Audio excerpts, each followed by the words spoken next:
ஐந்தாம் நாள் நவதுர்க்கையில் நாம் பஞ்சமி நாயகி என்று போற்றக்கூடிய அன்னை வாராகியை நாம் வழிபட வேண்டும். பெருத்த உடலும்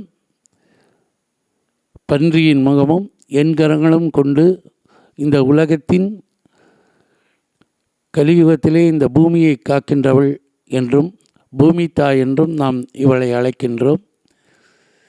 பஞ்சமியான நாளில் இந்த அன்னை வாராகியை பூஜிப்பதால் தீராத வழக்குகள் தீரும். மனை பூமி சம்பந்தப்பட்ட பிரச்சனைகள் வழக்குகள் அனைத்தும் தீரும். மேலும் ஆபிச்சாரம் என்று சொல்லக்கூடிய வைப்பு போன்ற அதர்வண வேதத்தில் வரக்கூடிய அந்த பிரச்சனைகளெல்லாம் தீர்த்து கொடுக்கக்கூடிய அன்னை ஆதிபராசக்தியினுடைய அம்சம் அன்னை வாராகி. ஆதிபராசக்தி ராஜராஜேஸ்வரி கையில் உள்ளக்கூடிய புஷ்பபானம் என்கின்ற அந்த ஆயுதமே அன்னை வாராகி என்பதை நாம் இங்கே குறிப்பிட வேண்டும்.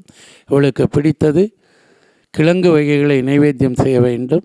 இந்த பஞ்சமி நாளன்று 5 வயது குழந்தையை அழைத்து மஞ்சள் நிற ஆடையை கொடுத்து மங்கள திரவியங்களை கொடுப்பதால் நம்முடைய வாழ்வில் தோல்வி என்பதே நமக்கு கிடைக்காது என்பதை நாம் மனதில் கொள்ள வேண்டும்.